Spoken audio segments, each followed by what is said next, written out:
All right, you are live. You're good to go whenever you want. Yeah. So welcome everybody, and thank you for joining us today for our EdNet Forum. This is the Education Network Forum of the Charter for Compassion. We've been doing this, offering this space to educators from all around the world and different programs that are related to education. We have we've been doing this for about maybe about 4 years now here at the Charter for Compassion. And well, we're very, very pleased to introduce you all to Global Nomads. And today they're going to be talking to us about designing learning with youth at the center. And it's all about a model for inclusion and global connection.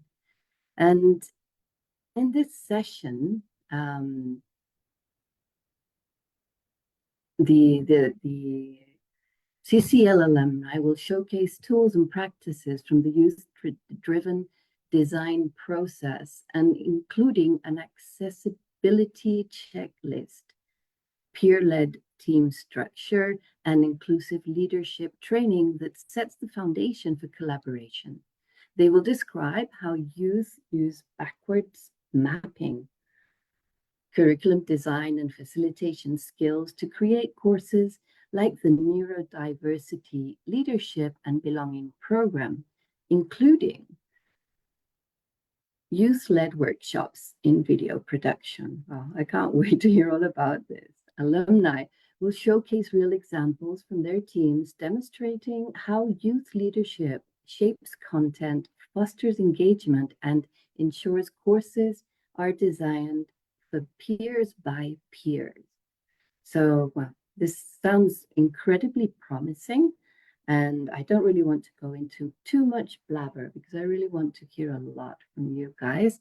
So first of all, I would recommend you introduce each other, yourselves, or however you really want to work together, and to let us know who you are, where you're joining from, maybe your role in this project, and then just go ahead with your own presentation. And at the end of the session, hopefully, there will be time for some questions and answers, some notes to be shared, and inspiration. So once again, whoever wants to take the lead, thank you for being here, and see you in a minute.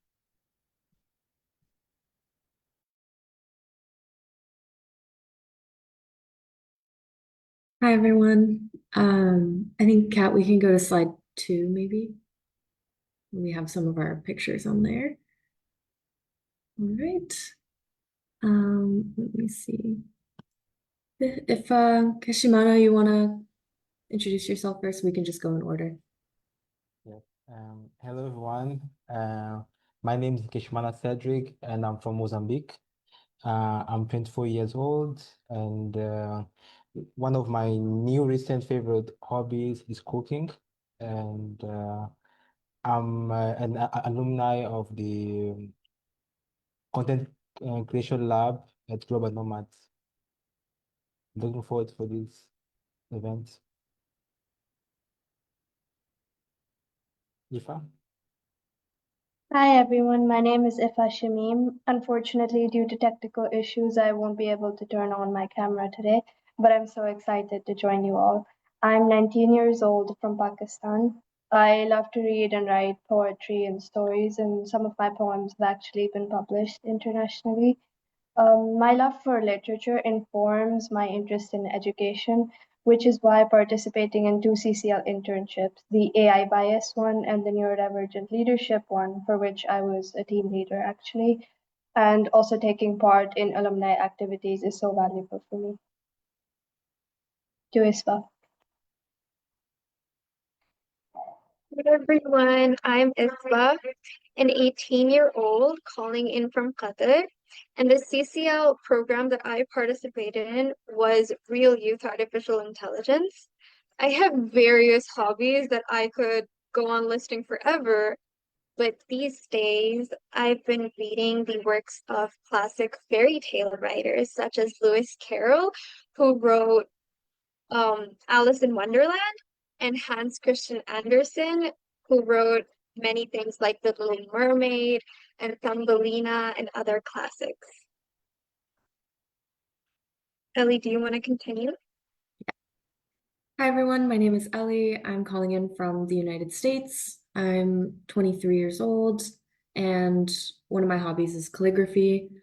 I participated in the CCL Film and Media internship back in 2021, a while ago. And then the year after, I was a team leader for our Stevens Initiative internship, which was just reviewing and editing the film and media curriculum for publication. But yeah, very excited to be here and looking forward to the presentation.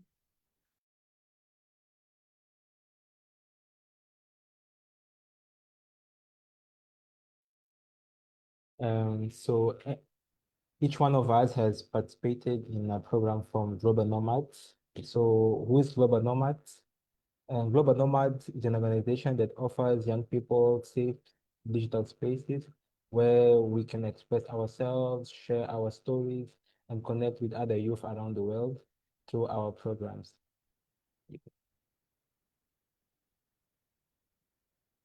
Global Nomad has three main programs. There's the Content Creation Lab, our youth-driven course design internship, and that's what we will talk about here. There's also Student to World. Most of the courses we have created are hosted on our open access youth designed online learning platform called Nomadverse. And these courses are distributed to classrooms and individuals worldwide through our Student to World program. One special part of the Student to World program is the United States and Mexico exchange program, where English and Spanish language learners in each country take the same class in the language they are learning and meet for live virtual events to exchange perspectives and practice speaking the new language. We are currently recruiting US classrooms, and in the chat, there's the link to register if you're interested.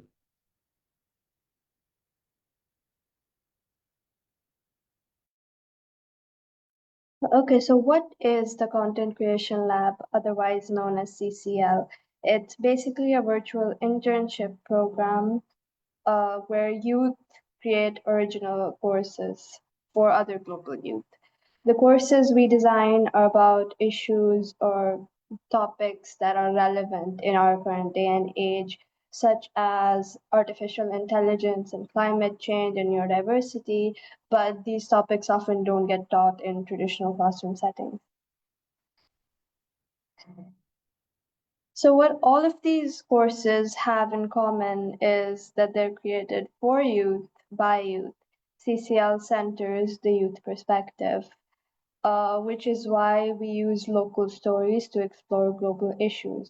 For example, all our courses have modules, and at the end of each module, there's a section where youth can share their personal experiences with the topic. For example, if the course is about climate change, they can share about the impacts of climate change they might have faced in their town or city. And after that, other people who are taking the course can read people's stories and what they've had to say and about learn about their personal experiences. So in this way, everyone who takes the course co-creates it. And our courses are designed with accessibility as a _1 priority. We're focused on inclusion, so we use universal design principles, which means that we design courses so that everyone can participate, especially those who get left out of traditional settings, like people with visual impairments, people with various disabilities. We design courses for people in the margins, so that everyone is included.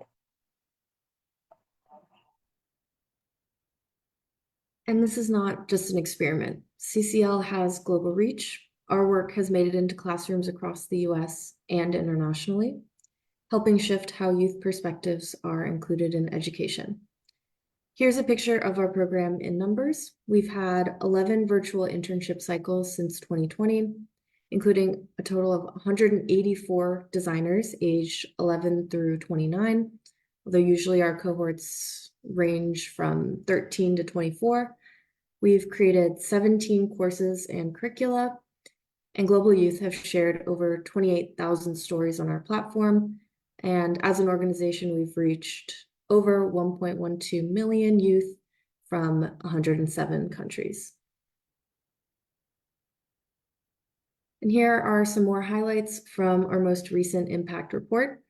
An external evaluator, Cogent Evaluation, found a statistically significant and positive effect of the CCL program on its participants in every outcome of interest.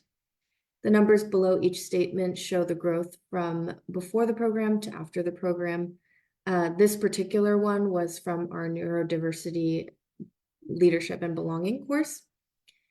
So after the course and when taking the survey, 91% agreed whenever there's a chance to get actively involved, I take it. 97% agreed I will use what I learned in CCL to contribute positively to my community. 91% agreed I can adapt to different situations even when under stress or pressure. 97% agreed I enjoy working with others towards a common goal. And 100% agreed that I can do something about the problems of the world.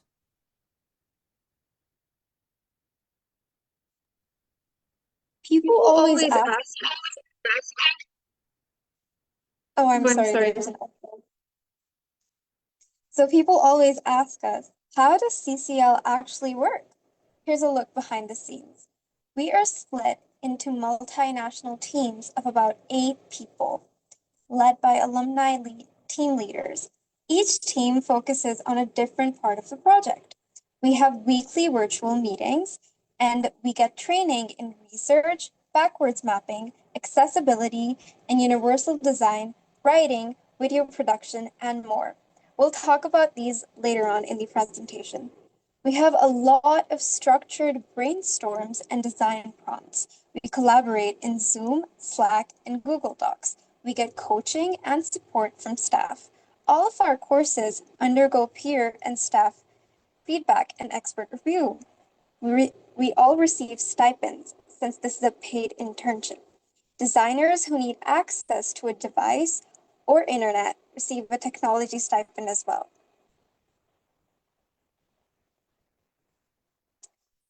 So that's how our program works in a nutshell. Let's take a moment to reflect on how we involve young people in our processes. Think of an organization that serves youth in your community. This can be an organization you work for. At what stage do they include young people? Is it A, at the idea stage, B, the design stage, C, during delivery, or D, only for feedback? Please share your responses in the chat.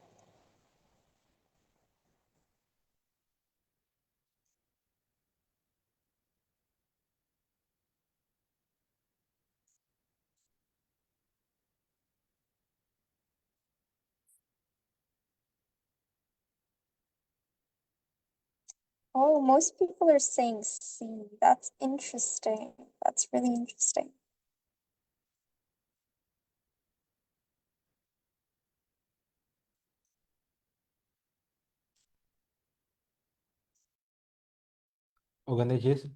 Organizations can include youth in different ways, and they can include us as beneficiaries.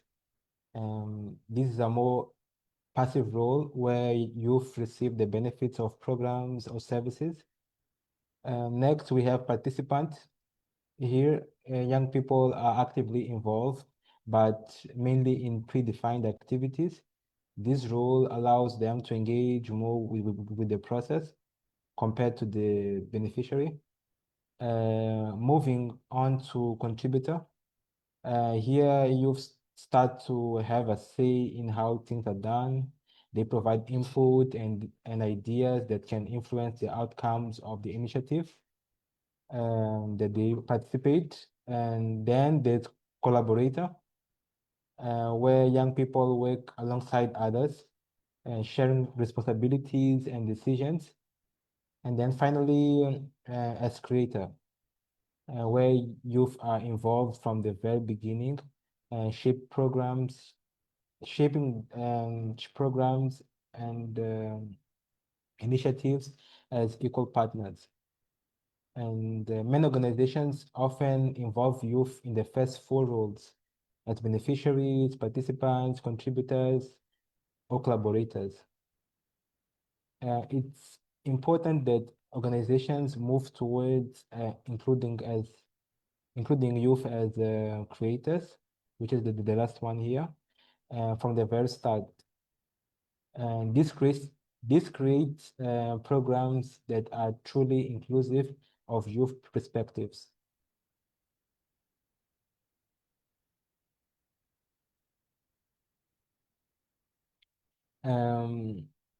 Young people are not passive recipients of learning.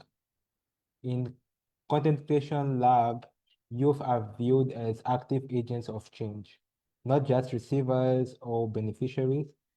We are nothing without our youth. Content Creation Lab positions youth as creators using our By Youth for Youth model. By Youth for Youth means that our programs are designed for youth, which means that youth must be involved from the very beginning. By involving youth from the start, we create courses that youth can connect with and feel like it was created for them. At Content Creation Lab, we believe that young people have valuable knowledge, perspectives, and ideas that should shape the learning experiences designed for their peers. In Content Creation Lab, youth make decisions and facilitate the discussions and design the learning experiences.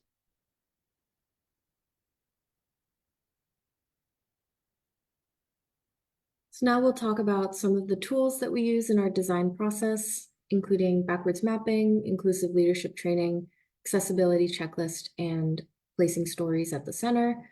And we'll be including some stories from our personal experiences.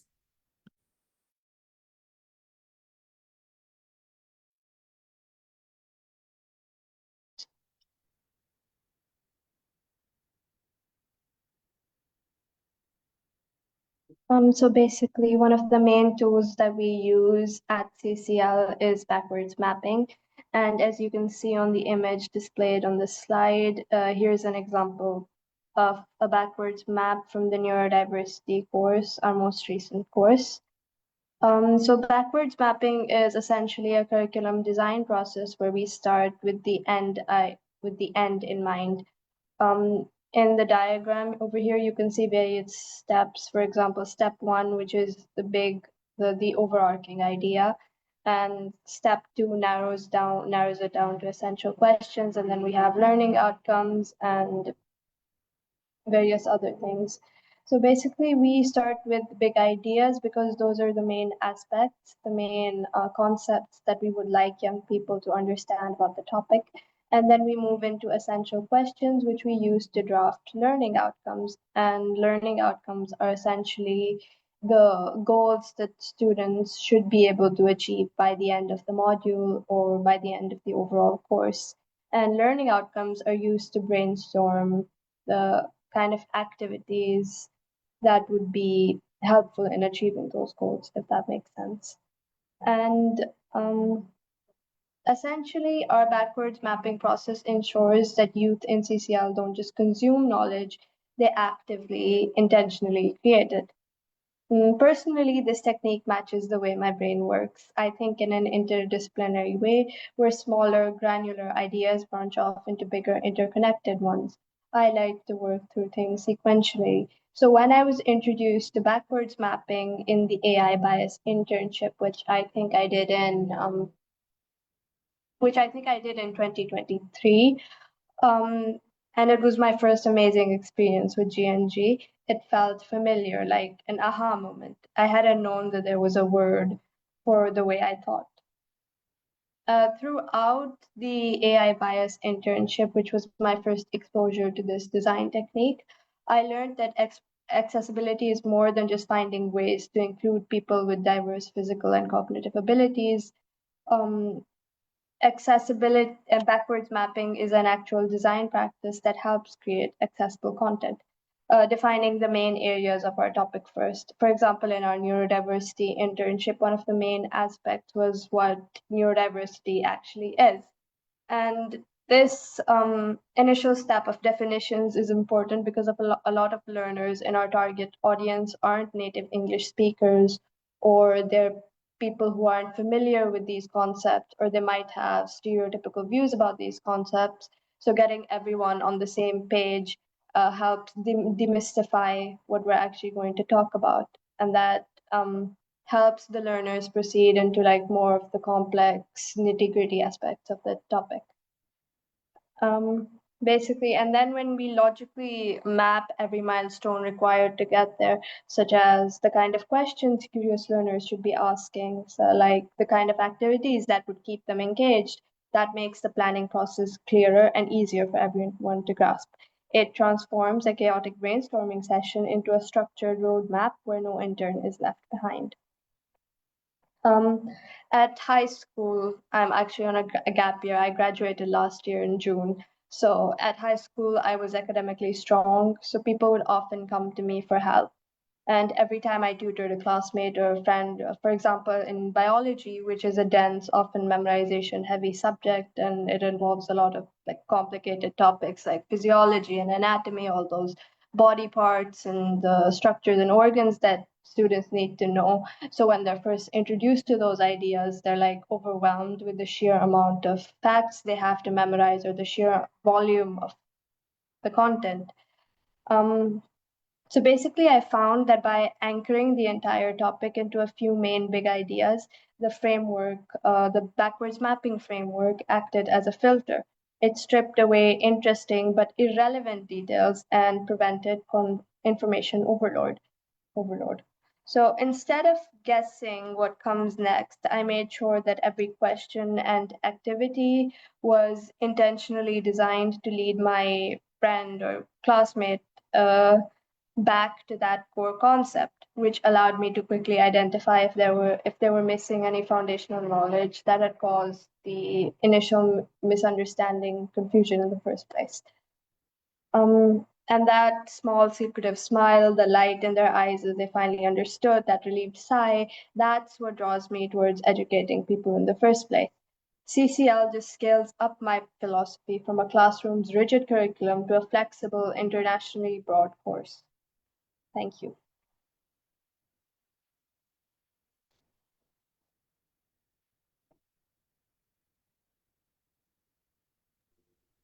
At the beginning of our program, team leaders were trained to ensure that they lead and facilitate sessions centering inclusion.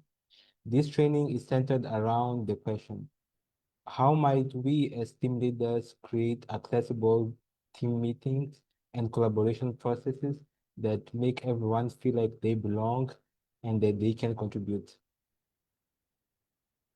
Peer-led teams are also important to inclusive teams, since youth are often more comfortable sharing ideas with peers. Peer-led teams also helps encourage active participation rather than passive learning. It can build leadership, communication, and teamwork. It increases youth ownership and investment in the work because they understand that they are the ones that will drive the learning process. And it can also help young people position themselves as creators, as we discussed previously, and not just as learners.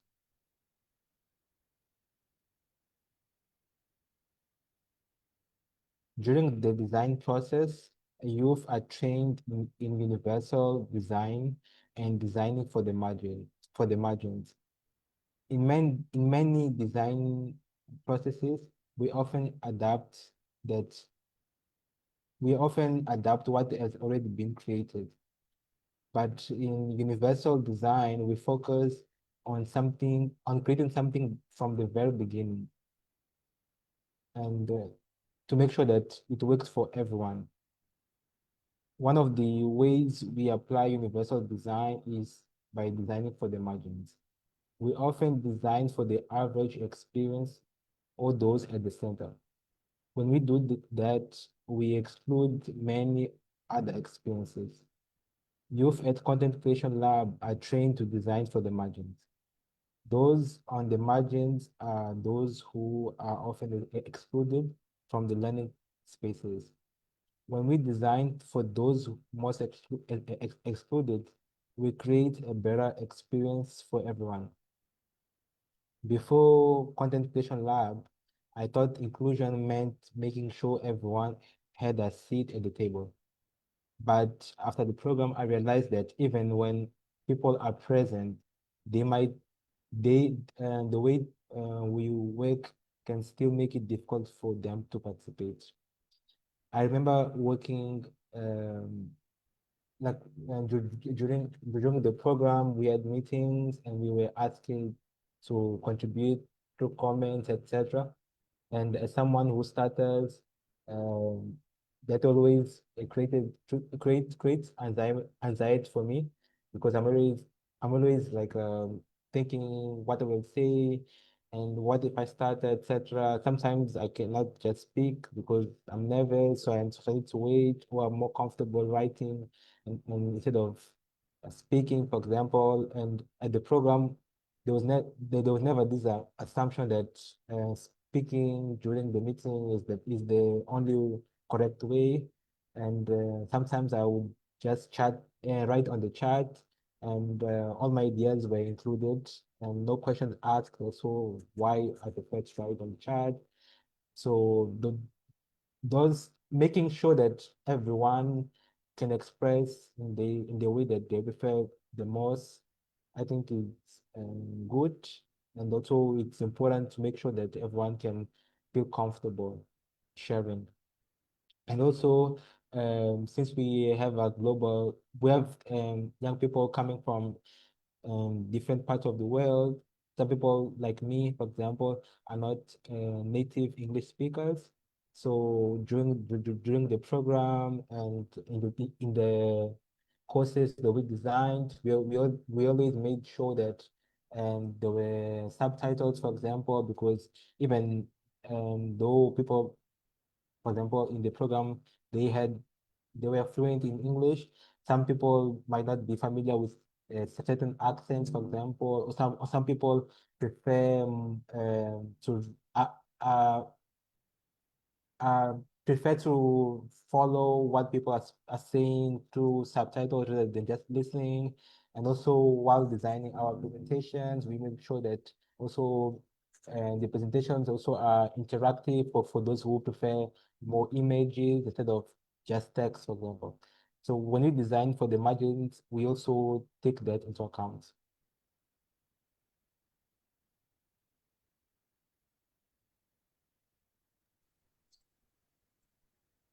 For all of our content, we use an accessibility checklist.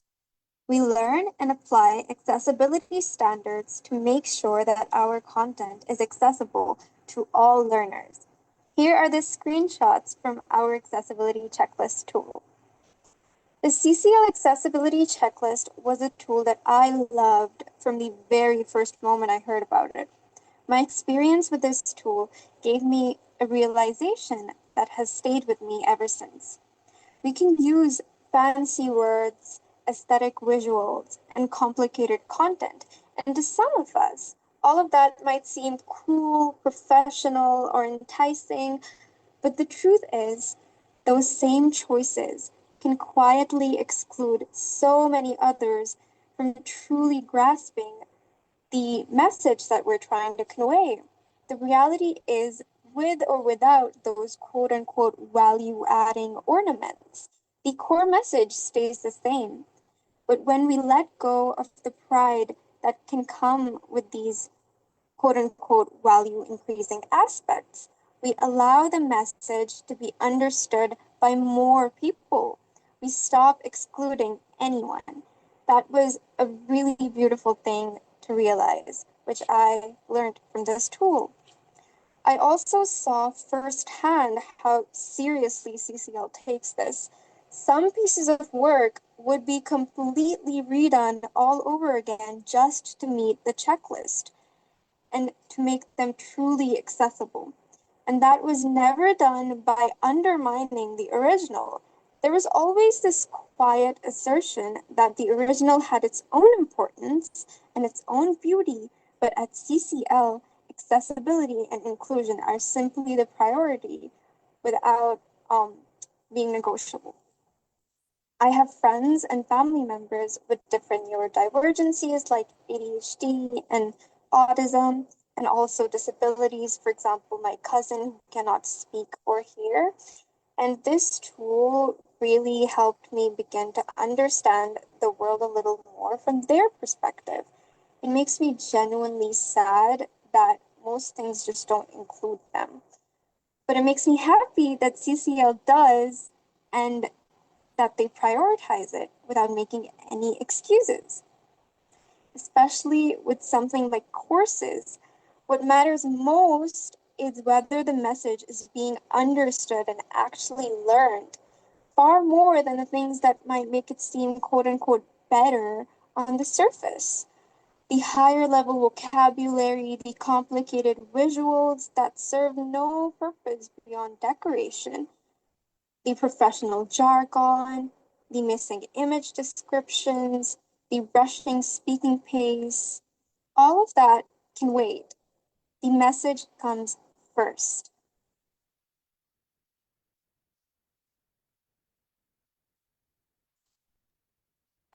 As we mentioned before, the courses we create in CCL use local stories to explore global issues. Every module in our course is divided into a Get Ready, Explore, and Share section.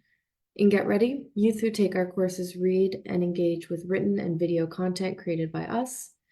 They then engage in our Explore section, where they can read experiences from other youth around the world. And finally, in the Share section, youth can share their own story by responding to story prompts at the end of each module. Each youth who takes the course also continues to co-create it. I first joined CCL in 2021 as a remote intern when I was a freshman in college. I'd been recommended the experience and was studying international relations, so I figured would probably be a great experience and way to kind of get to know the space. And although it is better now, a lot of our education in the United States is very inwardly focused, with a lot of the priority being given to American history. And I would really rarely be exposed to local stories from abroad, and even more rarely would youth be at the center of those stories. And so having the opportunity to read and hear stories from my peers around the world really gave me new perspective and context that I don't think I would have gained in any other internship. I actually loved it so much that I ended up returning as a team leader the following summer, and I was co-leading with two other former interns to lead a group in reviewing and editing our film and media curriculum for publication. And taking my experience from CCL and the importance of stories and lived experience, the other team leaders and I implemented numerous opportunities for feedback, community building, and opportunities for personal connection. And I ended up leaving that internship not just with better experience with leading teams, but with lifelong friends who I am still in touch with to this day. And I carried the importance of stories throughout my college experience as well. I have graduated from a joint degree program. I lived in Kyoto, Japan for my sophomore and junior years. And while abroad, I became very involved in our student-run food bank. And after volunteering for a while, I noticed that our activities weren't centering the students who were receiving the food, but we were prioritizing the school administration and kind of what worked in their timeline, what worked on their schedule. So we were only giving out food at a certain time in a certain place, kind of following those rules. And the food was always a collection of donations, kind of, affordable, random items. But taking what I learned from CCL, I proposed adding a QR code to the giveaway boxes that led to a survey. I figured, why not ask what the students want as opposed to assuming it for them? And the survey also gave them a chance to tell their story anonymously, kind of get whatever they wanted off their chest. Because I had learned in Japan that there's a pretty strong shame culture. And so people weren't really as comfortable sharing, their struggles with others. And so what we learned from the survey was more than just food preferences, but also pickup location, time preferences that would provide more privacy. And the entire experience continues to serve as a lesson for me in centering the people that you're helping, or who you're teaching, rather than making assumptions or decisions on their behalf. So CCL continues to uplift youth stories, ensuring that the curricula created are relevant, interesting, and accurate, rather than what maybe adults would assume to be the case. And on our next slide, I have some stories, or some takeaways from our most recent course, Neurodiversity Leadership and Belonging. And so I'll read these for you all. From Aiden, 16, from the US. He writes, the hope of witnessing a child that not only had been someone that had hard times processing things eventually became my superpower, to who made me the way I am. Munasala, 20, from India, that I realized that neurodiversity isn't about labeling, it's about recognizing that people's brains work in unique ways, and that's something to value, not hide.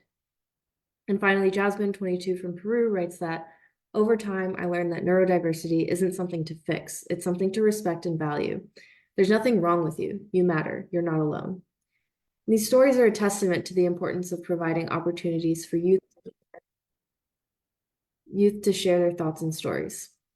These stories continue to build on themselves and continue to provide more context and community.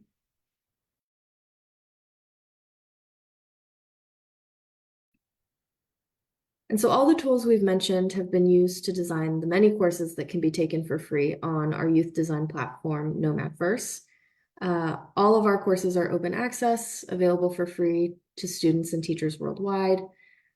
These are available in English, Spanish, and Arabic. And this QR code you see here can be scanned to access them. And I think in the chat as well, there will be a link to access all the courses.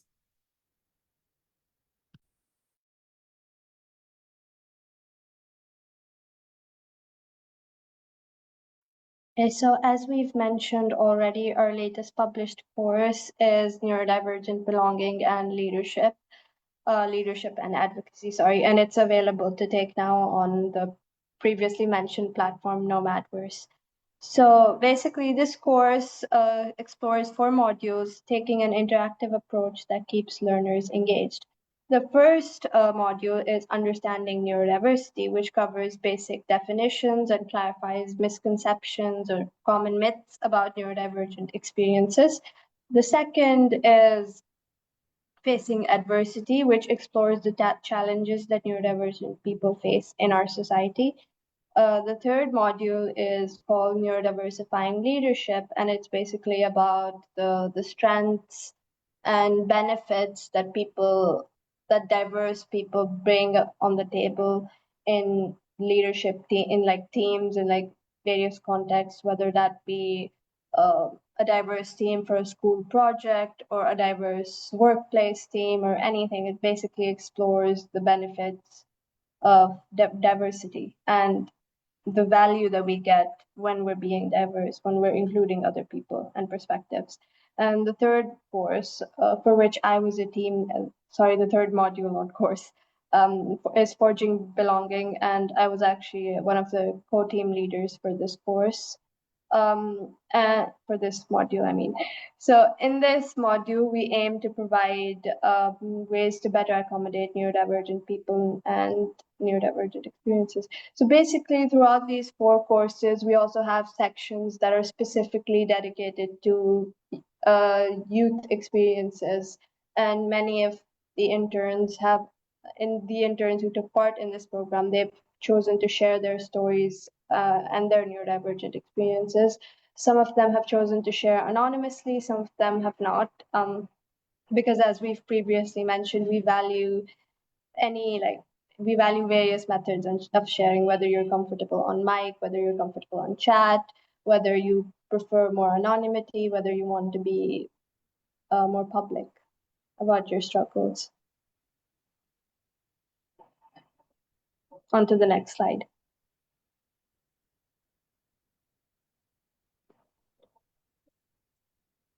We also have our upcoming course, Kasasna Dharmana. Our stories bring us together in English. This will be released in August, and this is the first internship that was held completely in Arabic. The course will be published in Arabic, Spanish, and English.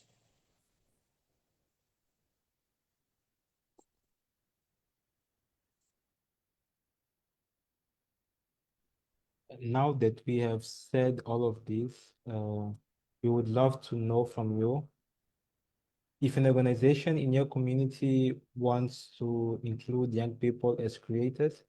What's one thing you would suggest they do? Share your responses in the chat.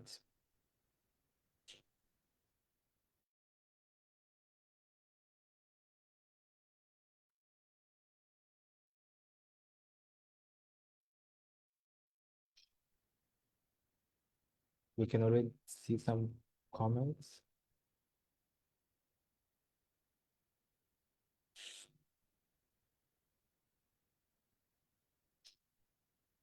There's one that says to start a maker lab.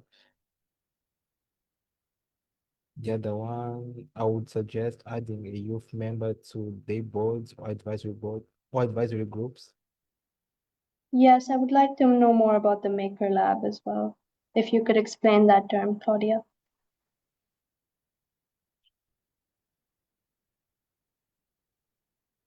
Oh, hello. Yes, hello. Hi. Yes. I'm calling from Atlanta, Georgia, but I work with kids in a few areas in Rio de Janeiro, Brazil, and that's what we're doing this semester. The kids that learn many lots of technology there free online, like Tinkercad.com, Code.org, Scratch, MIT, EDU. Those are all free platforms, right? So now that the kids are engaged, I'm talking about middle school kids. They are creating, they're expanding. Of course, they got a sponsor to do that, and they're creating a maker lab. So they're hoping to get more tools like 3D printers, stuff like that, and start to put together all the technology if they're really making something.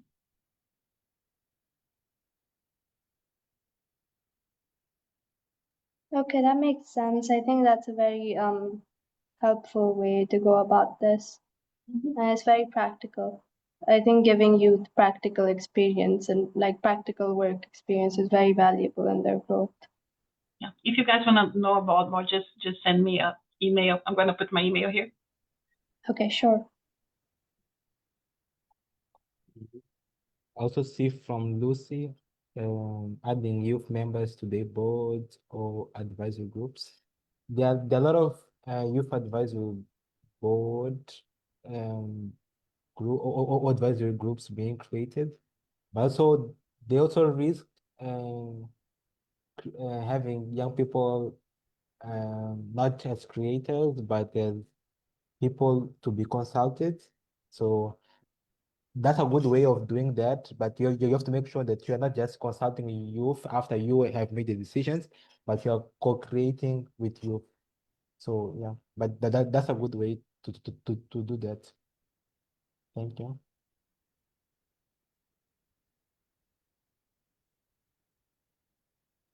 So, we got a lot of questions. Yeah, Kishmana, you go ahead. Yes, I wanted to ask if you have any questions, you can write on the chat, or you can speak, I think. Yeah. We had a couple questions that was already posted in the chat. I know the first question is awareness of neurodivergence significant in your countries? And I will put it out there for any of you who want to respond, any of our presenters. I would like to respond to this first. Basically, I don't think I'm Pakistani, but I didn't grow up in Pakistan. I was born in Pakistan, but I grew up in Abu Dhabi. I lived there for 14 years. So I have kind of like a diasporic perspective. Basically, back in my home country, Pakistan, neurodivergence or even psychological issues that are completely unrelated to neurodivergence, for example, like depression or anxiety or something like that, they aren't really well understood because there's a sort of stigma around it. And especially with issues like depression and anxiety in religious communities, because I'm a Muslim, so in religious communities, these mental health problems are seen as a lack of faith in God or a lack of willpower or stuff like that. So I would say that in my community in Pakistan, they're not really well understood. But in UAE, because I attended international schools my entire life and I was basically exposed to global perspectives, I think they're more understood there. But it's like sort of a I guess most of my school experiences would still have been conservative mainly. Uh, and while there's more like knowledge and understanding in Abu Dhabi about neurodivergence, there still isn't like I guess you could say there isn't like people don't really know how to deal with it, or people have like stereotypes or misconceptions about it because they bring these misconceptions from their own cultures back home, because Abu Dhabi is basically a melting pot, so everyone kind of brings their own stereotypes or their own experiences, and there's not really one clear like understanding of it.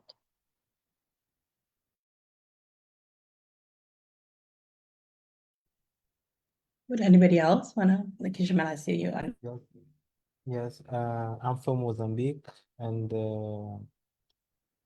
I only became familiar with the term when I joined the program, actually, because before that, I think there was never it was never something that I would have thought. Even like, for example, my first language is Portuguese, so I never used that word before. So it was a word that I've learned. I even learned how to say it in Portuguese, etc. So yeah, I think the awareness is low. The awareness level is low in my country, and that's why we have this program that is online and can reach many countries in the world to also create awareness to other young people.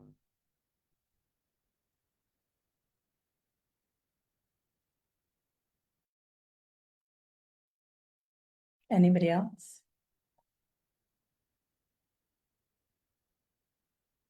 I can move on to the next question. I know there was a question about how we deal with differing time zones. We do that in a lot of ways. So I am the program coordinator for CCL. Katie Cox, who is also on this call, is the senior program manager. And we learned a couple of things about dealing with time zones. One, because of the many doodle polls that we would send to you to kind of coordinate meeting times. We found that there's like a particular window on Saturdays between 10 and 12 that most of our youths can attend a meeting. So we try to structure any sort of team meetings during that time window. The other thing that we do, because our program, we try to make it as accessible as possible and have multiple ways of participating. We also try to ensure that if a team member, one of our youth can't attend the meeting live, they can also watch the recording. They can also participate in the activities outside, and all of those are ways of participating. We don't limit participation to simply showing up on a team meeting. Like, yes, we want everyone to attend, and we would love that for everyone to attend, but practically that is not always possible. There are just so many things, just life things, that can happen, or, any other competing priorities. So we try to ensure that there's multiple ways of participating, even if they can't attend the live meeting. I also know there was a comment about if our checklist, our accessibility checklist, is based on CAS UDL principles. And I want to put Katie on the spot, if that's okay. Katie, I would love if you can answer this question. Sure. Thanks. Yeah, I wouldn't say it's necessarily instead of, but it's definitely in addition to, and I think of universal design as something more expansive than UDL principles. So universal design, universal design is a framework that comes out of the disability justice movement, the global disability justice movement, and includes several principles that were initially often talked about with regard to physical spaces and institutions, but two of the key principles are, as I believe Inka Shimano was talking about, designing for the margins so that everyone is included, and also nothing about us without us. So including people most impacted by an issue in the design of that issue. And thanks, Lucy, for sharing what you're referring to with the CAST guidelines of UDL guidelines, which are an application of certain universal design principles to learning design in particular. And the main application in the CAST guidelines is the need for multiple modes of representation, multiple forms of engagement, and multiple forms of participation. And that's very, very valuable. And as our presenters have talked about, we do try to incorporate those UDL guidelines pretty extensively, both in the CCL program as well as in the courses that are created. But when we train young people in universal design, we do it from a much bigger framework that is rooted in that disability justice movement, because universal design as a framework goes beyond just what's included in the CAST guidelines, if that answers the question. Thank you so much, Katie. I'm curious if there are any other questions. Feel free to unmute or drop your questions in a chat. I want to make sure we get to all.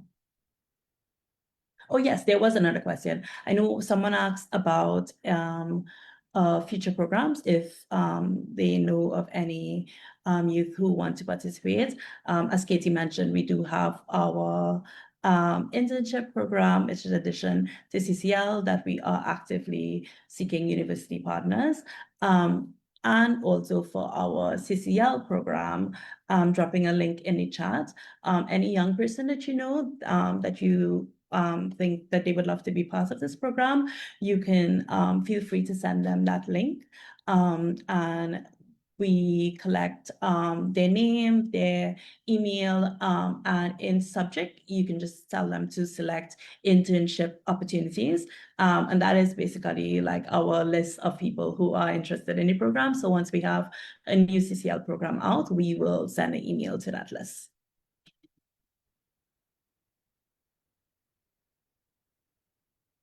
Any other questions? I selfishly have a question. It's so awesome to see Ellie, Ispa, Ifan, and Kashimana. It's been a little while since I've spoken to some of you. I really loved your story, Ellie, about how your kind of experience at CCL informed how you improved on and shifted the food bank to a more user-centric point of view. It's just an awesome example. And I'm curious, from others on the panel, is there anything else that you've noticed kind of applying something big or small that you learned from this experience in your school or work or social or lives in general since then?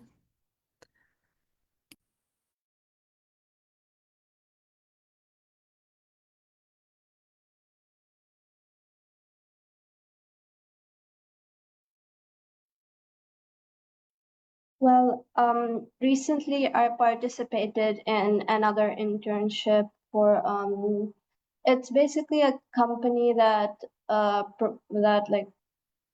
offers writing competitions for youth up to the age of 20. But they're also an educational company. So I applied to be their blog writer, and well, I was tasked to write about AI. So I wrote 3 articles, and all of them were supposed to be broadly about the topic of AI. And one of them was actually like really linked to my experience at CCL. One of the articles was about bias in AI, and I felt very experienced to answer it. But basically, I think from what I learned at CCL about like writing accessibly, writing clearly, writing so that everyone can understand what you're saying, that applied to to this internship in particular as well. But most importantly, at the end of my internship, the program coordinator actually gave me a task to design a social media post, and I actually referred back to CCL's accessibility checklist to make sure that like the social media post would be accessible for everyone. So I paid particular attention to like the size of the font or the color of the background, the contrast between the text and the background, and like small things like that. But the program coordinator really loved it, and I think like my experience at CCL really made a difference. That's awesome. Thank you so much for sharing that. Thank you. I don't know if I understood well the question. Is it what things that I've learned from the program that I applied after the program? Is that? Yes, exactly. And you said it much more succinctly than I did. Okay. So recently, I helped organize an event. I'm part of this Environmental Education Association in Mozambique, a youth-led organization, and the members of the organization had an idea of creating this space and where young people could they could help young people contribute um, to solve environmental challenges or climate action, and they already were planning to they wanted to design themselves the program. So I was telling them that so I tried to apply some of the knowledge that I've learned here, which is that okay, it's true that we all of us in the association, we are young people, but we are just a limited group with even same interests. And if we design something, it will just include our perspectives. So instead of design things for others and only show them the results, we could include the perspectives of the young people that we want to address. So during the environmental and day, I think it was June the the 5th or the 6th. It was the last Friday. We no, not the last Friday, but on the first Friday of the month, we had our co-creation workshop where we had young people from different backgrounds and that helped us design this space. So they had we were able to give their inputs. So we made instead of just waiting and instead of just design the program ourselves and then present the solution, we included their perspectives earlier on. So I think that's one of the things that I learned in this program, that it's possible to include the beneficiaries, quote unquote, earlier on instead of just coming up with a solution that might not even work. So I'll share the photos in the chat. Yeah. Please do. That's so great. I'm seeing a question from Marita. Thank you. How do you see compassion showing up in youth co-created learning environments? And I will pass it to any of our presenters.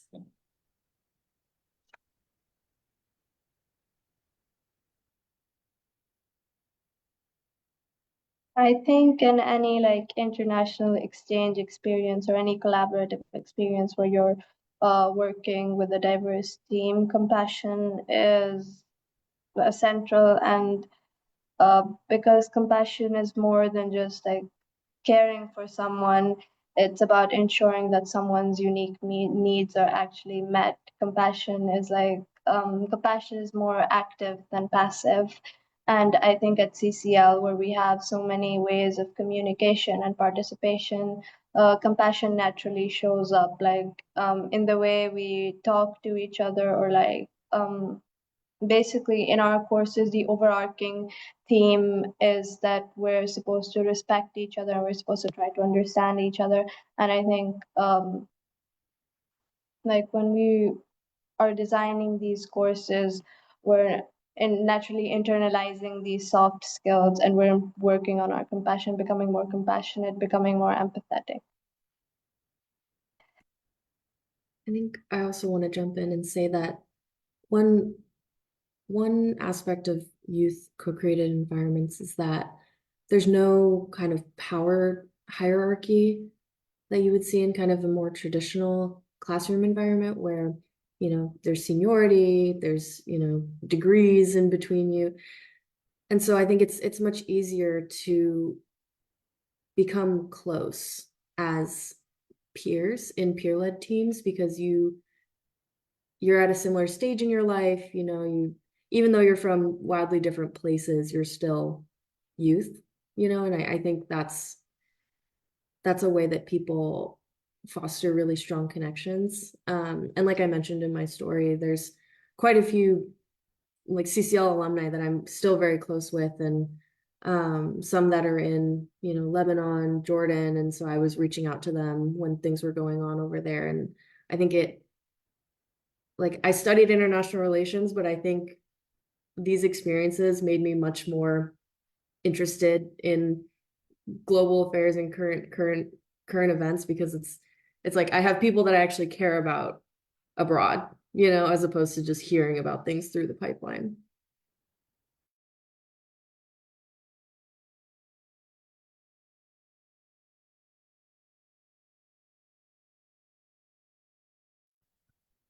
We have another question from Lucy, which I really love. And I'd love if all of our presenters could respond to this question, because I think you all would have so much to say.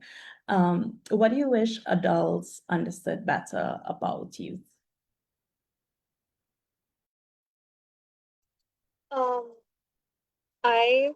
Can I start first? I'm just gonna start first.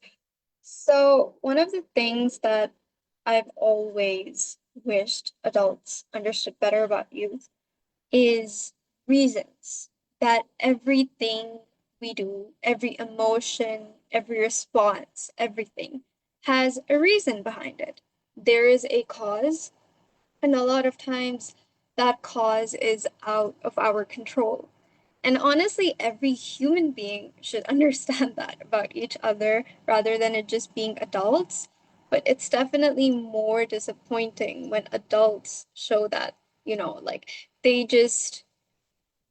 they like, I don't know how to explain it, but they sort of have this reaction of like dislike or disappointment towards um our responses, our behavior, but then there's so much more to it than they can see, and everything always has a reason. And I suppose I wish that adults knew this better as compared to youth, because in my head it's like, oh, they've lived like so much longer than I have, so they should know this. They've had more life experience. But then that also might be like a kind of bias in some ways, because like they also have reasons for not understanding our reasons.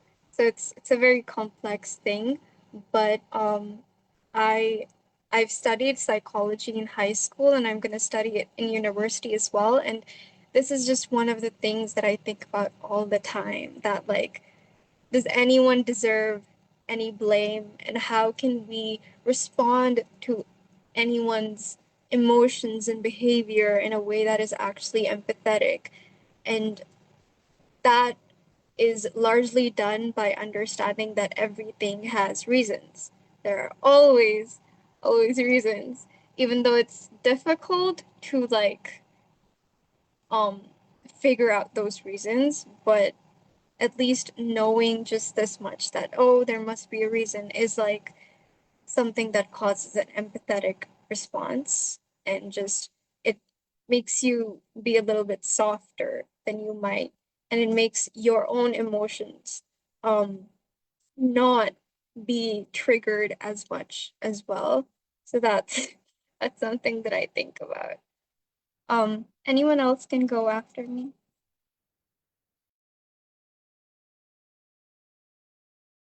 So to expand on Isfa's point, I've also basically been really interested in psychology my whole life. And one of the questions that I've spent my whole life thinking about or trying to answer is like, why are we the way we are? And this question, it's led me to like various rabbit holes. I've like researched it from psychological perspectives, philosophical perspectives, religious perspectives, scientific perspectives. I haven't found an answer yet, but to add to what she said, I mean, I think what I wish adults understood better is that some adults that I know of, they're like kind of rigid, not necessarily in a bad way, but I think that old habits die hard, and the world has rapidly changed in the last decade. And like, for example, even like 3 years ago, I didn't know a thing about AI, and now AI is everywhere. Like even in my time, the world is changing. So like there's like a generational gap between adults and youth today, and there is even a general generational gap between youth and youth, because Gen Z, like people who were born in the early 2000s, I was born in 2006. So my perspective is very different from my sister, for example, who's 12 years old right now. And so because our world is changing so fast, there's like such a huge generation gap, even between people who are similar in age, and even between people who are supposed to understand each other. And I think because of the nature of the world now, there's a kind of social media obsessed, trend obsessed, I guess, social sort of isolated system that we've built. We've kind of lost the how do I say this? We've kind of lost the essence of what it means to be human and what it means to connect. And I know adults, they blame all of this on phones or technology and whatever. And I think I do agree to that about that to an extent. But I think it's because the world has changed so quickly, and no one was able to catch up. Like it changed before anyone could catch up. I think that's why there's such a there's such a wide gap. But so a lot of adults, they when like some teenagers, when they might be acting antisocial or they might be isolating themselves, as Ispa said, they don't understand the reasons behind that. And because the world is so different now, our thought processes are different from how people thought like 50 years ago, 20 years ago. And I think all of us just need to, like, I guess, sit down with each other and actually communicate with each other instead of misunderstanding and assuming and stereotyping, and stigmatizing each other based on assumptions. And I think that's it comes back to my question about why we are the way we are. And I think like it depends a lot on what someone values.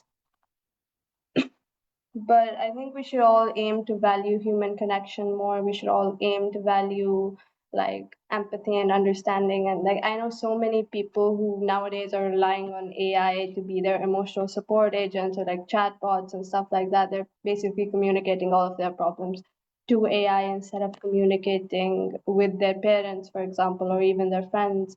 And I think that's very sad. I think if we keep on going like this, the disconnect will just widen further. And at some point, there will be a time where we can't return. So I think what I wish that not only adults understand, but like what I wish that everyone understands about my perspective is the value of human connection, essentially. Mm.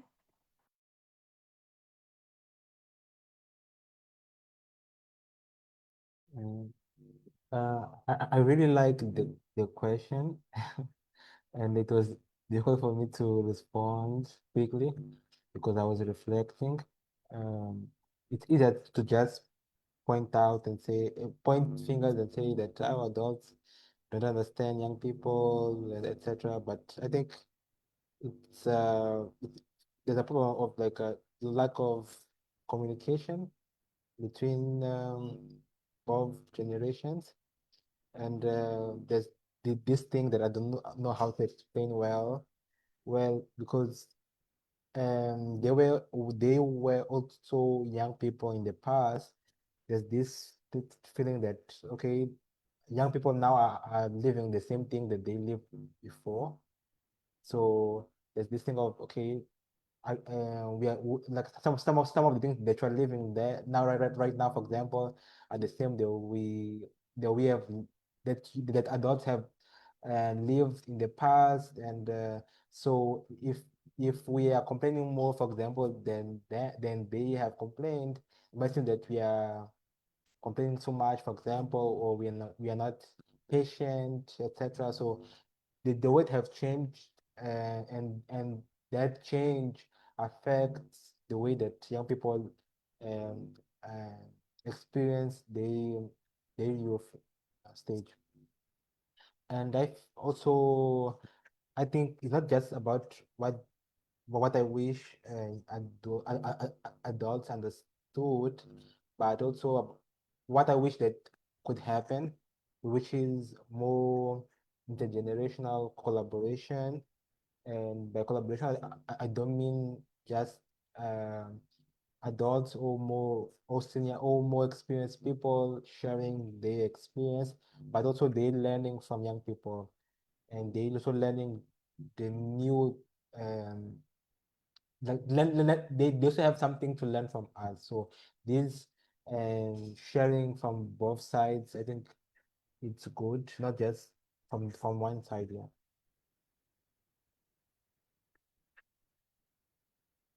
Thank you. Yeah, I think just really quickly, obviously can't speak for all youth, but I know recently there's kind of been a struggle to get youth engaged. I think or youth are very disinterested now, it seems like, or people call us apathetic, or it's kind of like, you're obsessed with social media, like people were saying. But I think what adults tend to do, or what I've seen, is just writing that off as like, that's just how they are, as opposed to trying to understand. Like Kishimoto is saying, like having a two-way street of communication. And like Isbo was saying, like there's always a reason, if a student isn't engaging, maybe they need it to be more accessible, or maybe they need more visuals, or maybe, they're an auditory learner. Like youth want to be engaged. They find things interesting. It's not like, everything is just boring to them.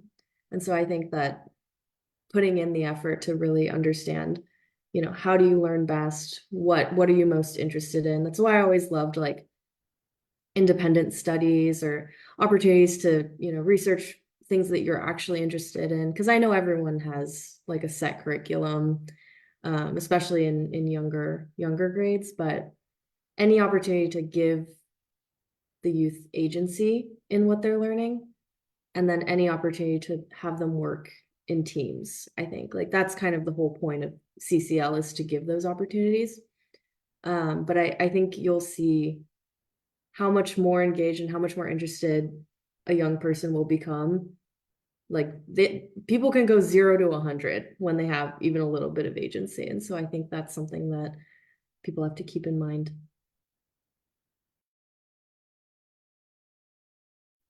Thank you all so much. Y'all are always teaching me, and I just I love working with you all for that reason. I love working with you guys too at CCL.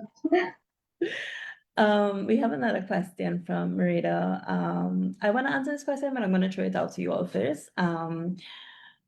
Could this model of CCL be adapted for intergenerational co-creation where youth and elders design together? And if so, how?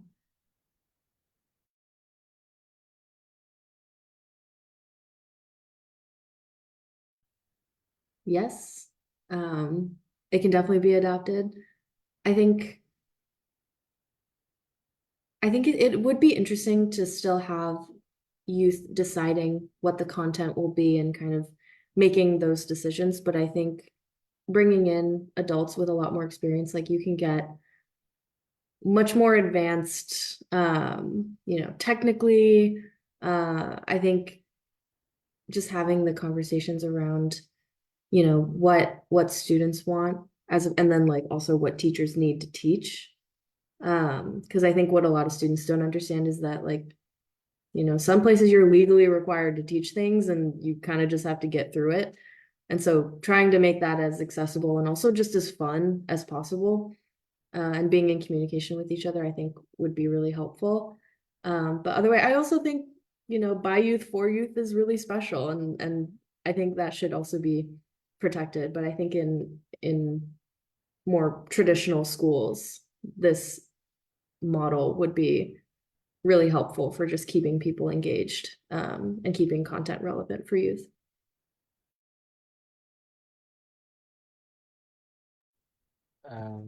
Yeah, thank you for the question, Mirinda. Aside from the content creation lab, and also because of the program, I've been able to do more work on the youth. And what I've seen is that in some contexts, we really need intergenerational co-creation or collaboration because, like for example, young people might have good ideas. They want to do this. They want to change the world, etc. But some things, the things that requires also people from other generations. Even in terms of financial, for example, we might have great ideas, but we don't have the money. We might have great ideas, but like for example, to interact with some stakeholders, we need the help of people with more experience, for example, that know even where to go, for example. So it's good also to learn and have that experience from people who have gone through the process and know also what works and what doesn't work. So I think there's a potential to adapt that model for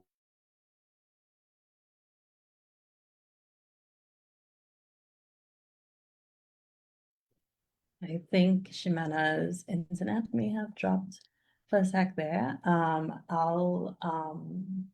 I agree absolutely with what both Kishimena and Ellie have said. From being in CCL as a staff member and being it from the staff side of things, I think it's very easy to adapt our model to a more intergenerational approach. And in some ways, I feel like we already do that. There's something that we talk about as staff where we use the term scaffolding youth creativity, where we're providing these structures, we're training them in universal design, we're training them in backwards mapping. Some of the trainings youth lead, and we just provide the support. So for instance, our video production, our script writing training, we as staff would have supported them in the brainstorming sessions, but they are the ones who are actually implementing the training. And these are like little ways where both youth and adult perspectives become very important. where we can provide this support in terms of helping someone who don't know backwards mapping yet, or haven't used that tool as yet, or haven't used the accessibility checklist as yet. We can provide that support and help them implement it.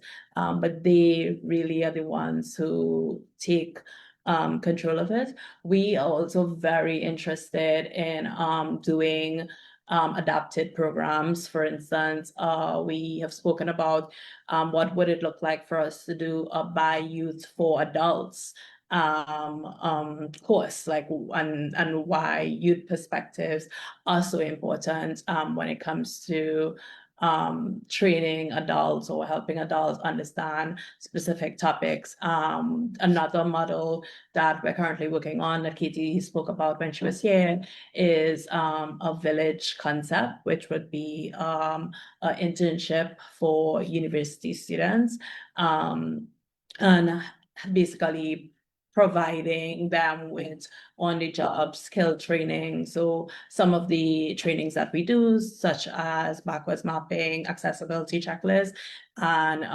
other potential topics that they may need to learn for on-the-job skills, and paying them with a nonprofit to do a tangible, real life, authentic collaboration experience where youth create content or create, a specific deliverable for a nonprofit. So we are exploring like different models that we can have more of that intergenerational connection between them. If I'm seeing a hand up, so I will pass it over to you.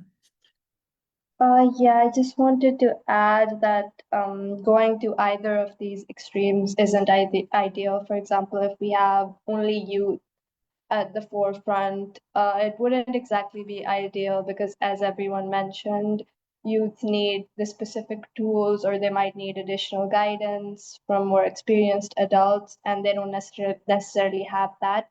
So it would be chaotic if they were purely on their own, but also if there were only adults at the forefront, that's obviously problematic. So I think balance is key, and I think collaboration.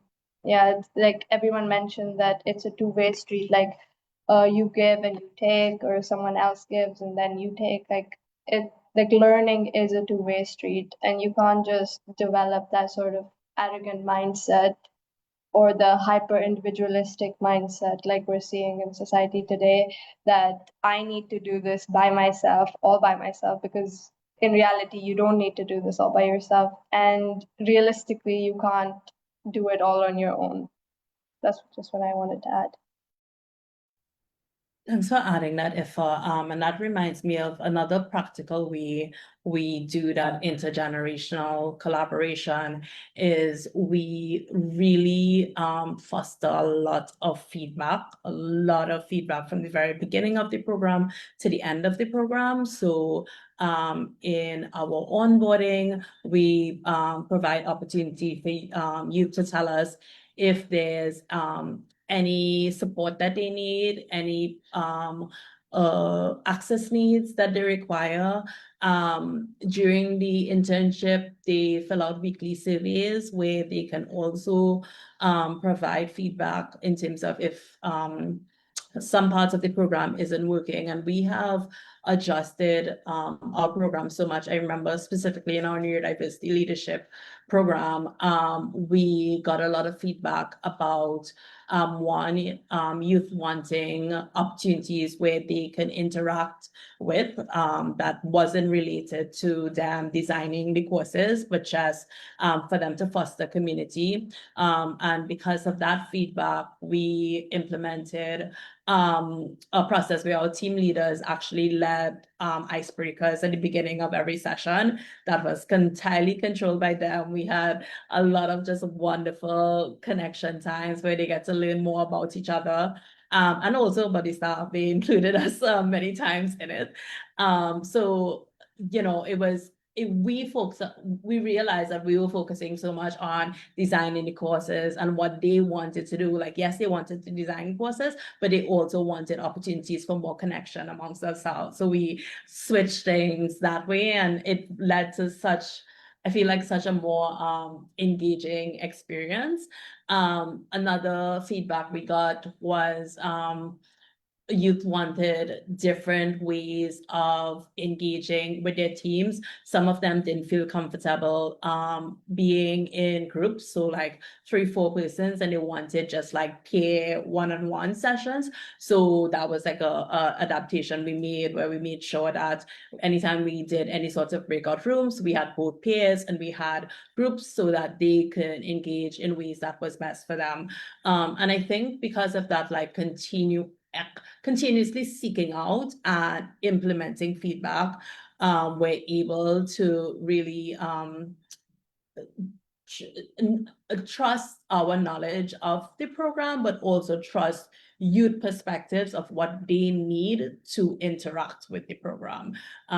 So again, I think it would be so easy for us to develop more of an intergenerational model because we're already practicing it in these ways.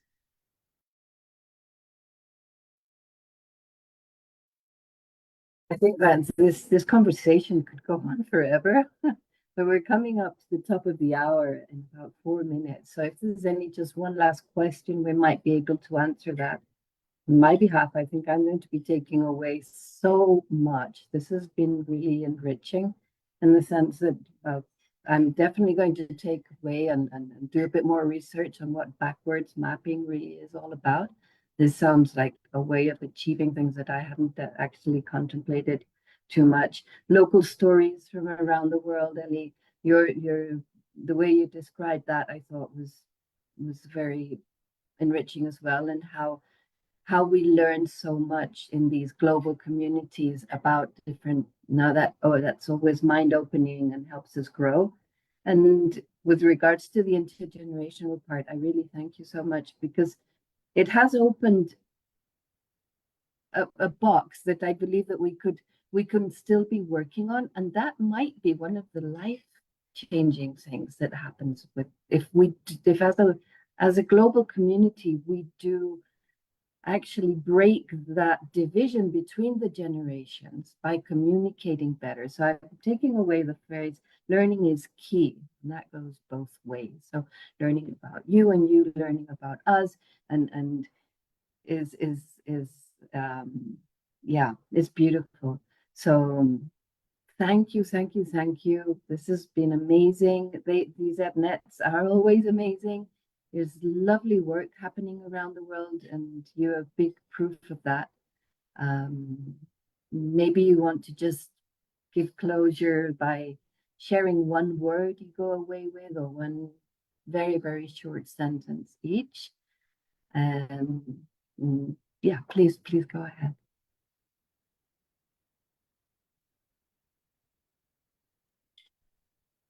I think I was super happy to reconnect with Global Nomads. I hadn't really done anything since I was back in Japan in like 2023. So this was a really great opportunity, and kind of reminded me of why I got involved and how much I learned. So this was very, very nice.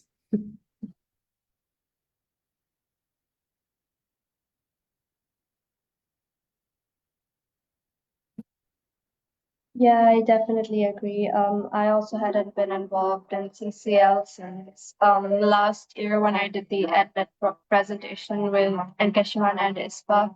So yeah, it was really lovely and really enlightening again to reconnect and to be in an international space.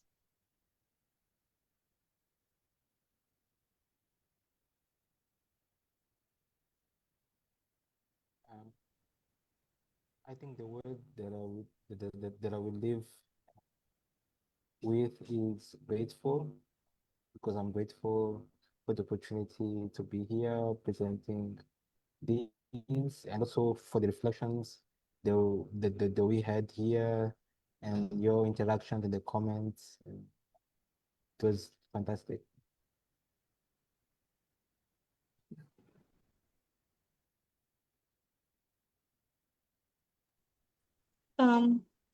My mind is blank right now, so I'm not sure what to say, but I'm also really grateful for this experience. It was really fun listening to what everyone else had to say and the questions that everyone had. My favorite question was the one about like what we would want adults to change. Or I don't remember the exact words, but it was along the lines of that.